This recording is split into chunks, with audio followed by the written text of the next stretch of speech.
G'day guys, welcome back to the channel. I'm David.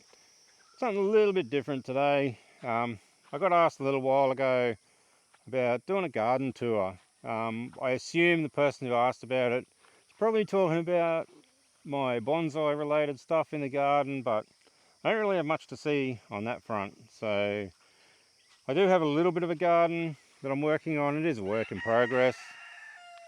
Shut up, rooster.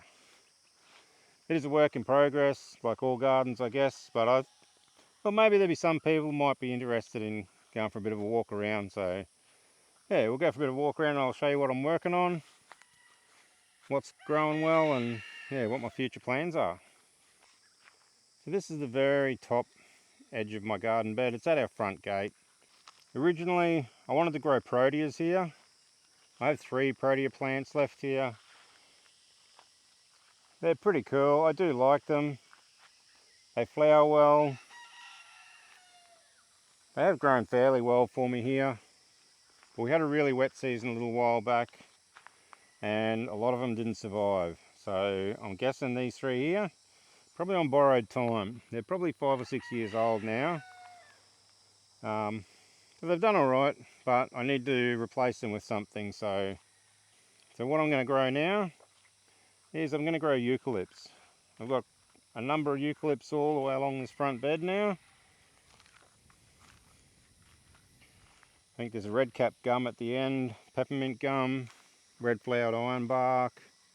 This is some sort of dwarf eucalypt, not 100% sure on the variety. They all have coloured flowers, all bar the peppermint. I think it's the only one that's white. This is a swamp bloodwood, huge big leaves on it. These are a pretty cool tree. They should get pink or red flowers too. I think this is Eucalyptus propinqua, I think it might get reddy coloured flowers too, but I'm not 100% sure on that one. Another red flowered ironbark, and I don't remember the name of that little fella offhand. And I've got a lang lang tree. Lang lang? Is that what they're called? I don't know. I figure I'll probably eventually replace these proteas with more eucalypts, and there'll be eucalypts all the way along the front just to give us a bit of separation from the road. I'll probably hedge them off at about 2 meters, a little bit over 2 meters maybe. See how we go. Down this side, man, that rooster on borrowed time, I tell you. Down this side, sort of establishing a hedge of tea trees, all leptospermum trees. Goes all the way down. I've got a lot of room going down this hill where I can extend this garden. For now, this is sort of the edge of my garden here. We'll just go back up. So this will eventually be a nice little hedge. Again, just a little bit of privacy from the road. This is a smaller hedge of tea trees. They look pretty cool when they're flowering. There's a few different varieties in there. There's a cardwool. I think there's juniperum, might be brachyandrum, and this is rotundifolium, I think, with the round foliage. If I ever decide to get rid of any of these, I reckon I'll probably try and put them in a bonsai pot. There's nothing extra special in there. I do sort of look in there from time to time. In the centre here, ivory curl tree. These are a cool tree to have. It's just starting to come into flower, starting to set flower buds here now. Another month or two and it'll be just covered in big white flowers, and the bees absolutely love it. I did hedge it pretty hard a couple of years ago, but I'm going to let it grow a bit more now, and I'm going to cut it off at about 2.5 meters. Let it grow out a bit wider, try and make a little bit of room underneath it that we can put a little chair underneath it and sit underneath it for a bit of shade in summertime. Around the other side of the garden, which sort of follows the road down to our house, it's all just flowers. This was just all for the bees. So really anything that'll grow that gives nice flowers, I'm keen to plant in here. But yeah, there's agaranthemums,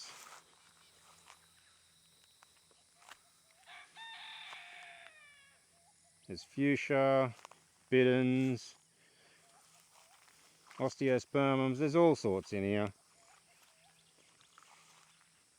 Anything that looks good, flowers, a few salvias, lavender, and just all sorts. Still got a long way to go, and a big tree wormwood right up at the end.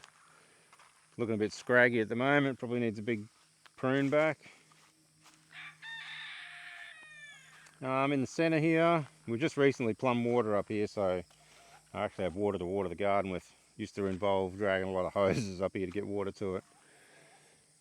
This little garden bed here, it was part of a longer garden bed that I decided I didn't want anymore. I didn't leave enough room between garden beds, and it just ended up being a pain in the arse to deal with.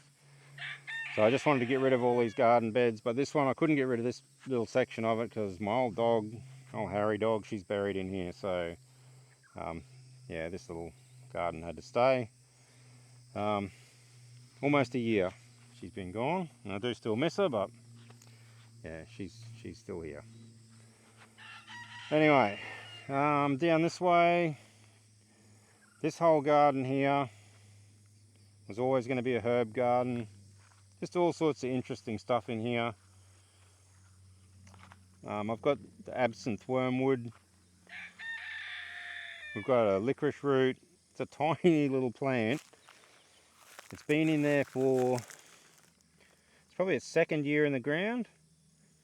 Last time we tried to grow this, it looked the same. It was a tiny little thing, but it was just growing masses of roots under the ground. And then one day it just started popping up everywhere. So I'm waiting to see if it does the same thing. But hopefully it won't become too weedy. But yeah, there's lemon balm, comfrey, tansy, rosemary, echinacea, little native Australian lemongrass. It's pretty cool. Got garlic chives and chives, pineapple sage, just yeah, all sorts of stuff. A couple of chilies over the other side there. Wouldn't mind doing a bit of cooking, trying to make some good, nice, mild tomato sauce. Smoked tomato sauce would be pretty cool. I need to get stuck into that. These are a little lily, I think. One of the ingredients in some gins and absinthe is orris root, and this is the lily that it comes from. I do a bit of home distilling, and I wouldn't mind trying to make some of those sort of spirits with all homegrown ingredients. Would be pretty cool, which is why I have the wormwood and the orris root and a few other things. Over here, I also like to do a bit of cooking. So this little arc of plants here is going to get hedged to about, I don't know, 1.6, 1.8 meters, something like that. Most of these are cooking trees or cooking plants. There's a couple that don't really belong here that may get pulled out at some point. But we've got a bay tree, he's only little yet. Kaffir lime, leaves are good for using in cooking. Eucalyptus olyda, strawberry gum. Use these leaves the same as you'd use a bay leaf in your cooking. Give a bit of a berry flavour. They smell absolutely gorgeous. Oh, probably one of my favourite trees to come up and smell, and he's really happy, growing really well. Some myrtles, lemon scented myrtle. That one's a really nice one to smell too. These can all be used in cooking. Aniseed myrtle, cinnamon myrtle, in flower at the moment. It's only fairly new in the ground. This one's a curry myrtle. Leaves do have a slight curry smell to them. We did have this tree growing in another location on the place, and it never was really happy. It was probably in the ground for probably 5 years, I reckon. And earlier this year we dug it out and we've moved it up here, and it seems quite happy where it is. Carob tree was one we wanted to grow to try and get carob beans. We have one growing in our fruit orchard, which I may show at some point if anyone's interested. But we found out that you need a male and a female tree to get the carob pods, and the tree over there is a male. So we planted a heap of seeds that we bought online, and I've got 3 of those planted in this little area. So hopefully one of them will be a female, and then the others will probably go. That's a black chokeberry. Don't know too much about it. It was planted there because I didn't have anywhere else to plant it. It will probably get moved at some point. A couple of salt bushes. They're an Aussie native that you can use in cooking as well. They're probably not permanently going to be here. Got some other things that I want to sort of introduce into this little, sort of like an aromatic hedge, I suppose, is what it's going to end up being. Or an edible hedge maybe. Plum pines, they're another native Aussie one. Again, you need male and female. So I've got 3 of them planted here. Hopefully, at least 1 male, 1 female. 2 other carobs. This sort of a edible hedge will continue sort of just to the left hand side of that tree, and it'll meet up with the road that goes down to the house, and that will sort of yeah, it just sort of enclose this little area, give you somewhere to come and sit. It's a nice little space up here, and you know, it's really starting to come together over the last probably year or so. I have been working on it for a few years.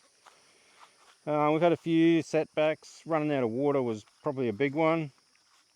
The other major setback that we had, we brought in a truckload of topsoil to originally make this garden, fill up some vegetable gardens and a few other things that we wanted to do. And that load of soil was loaded with weed seeds. Weeds that we didn't have here. And it took us a while to work out what we were going to do. Once I saw these, so the really bad ones, we've got nutgrass and we've got mimosas. I have been trying to pull as many of these mimosas out as possible. But that's one of the little mongrels there. Sensitive weed is their other name. See, they close up. Horrible bloody things they are. They're prickly. When we first found out we had them, they were just coming up by the millions everywhere. I had no option but to just poison this whole garden, and I did that for month after month after month because they just kept coming back, and we did everything we could to stop them from seeding, because if they start seeding, we're back at square one again. I think we've managed to keep them under control. We still do get some germinating here and there, as you just saw, especially if we disturb soil. Like I said, this garden bed here used to be one long garden bed that went down here, and I dug this section out so that I can just have grass through here, and I sort of spread some of that down through here, and now we're getting a lot of mimosas coming up here. So yeah, it's a matter of keeping on top of them again. That looks like another one.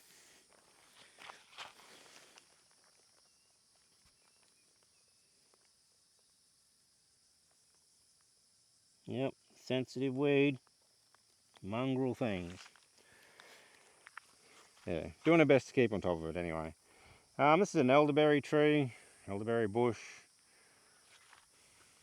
I don't know if it's a permanent part of the garden. It was planted here as well because we had nowhere else for it. It's just in the herb garden, but it's very happy there. Setting tons of berries. Not that we do much with them at this point. I have used elderberries in a mead once. I also keep bees, and that was pretty bloody good. Yeah, I will have to do that again. But that's really it for my little garden. Like I said, I've got plenty of room down the hill. I can probably go nearly another 50 meters down that way, extending it. But for now, I just want to get all this established to where it can take care of itself. We do have a wood chipper attachment for our tractor, so we've been making plenty of wood chips for not only for this garden, but for our fruit trees and for other gardens. And we need to keep working on that to improve the moisture holding ability of our soil here. It's pretty crap, to be honest. Oh, the one tree I did miss. In my little edible semicircle in the middle is a juniper bush. This will give us juniper berries, which is another ingredient in gin. I've used them in cooking too. If I make hams and stuff, I use them in the brine. I only planted this one in the ground about a year ago maybe. It had been in a pot for a couple of years before that. So no berries yet, but it should not be too long, I hope, and it'll start to set some berries, because I think they've got to stay on the bush for about 2 years. But yeah, I do enjoy my garden. There's a lot of cool stuff up here, stuff that I can use, which is good. Yeah, so that's my little garden area. Something I do enjoy spending time on. It's a work in progress. Got a lot of work to do, but it's a nice area to sit. We look out this way behind us. It's generally where the sun sets, so you can sit up here and enjoy that going down.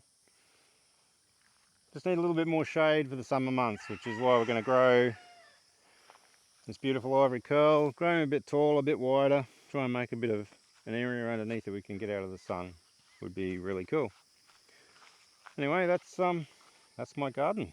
Thanks for watching, and see you on the next one.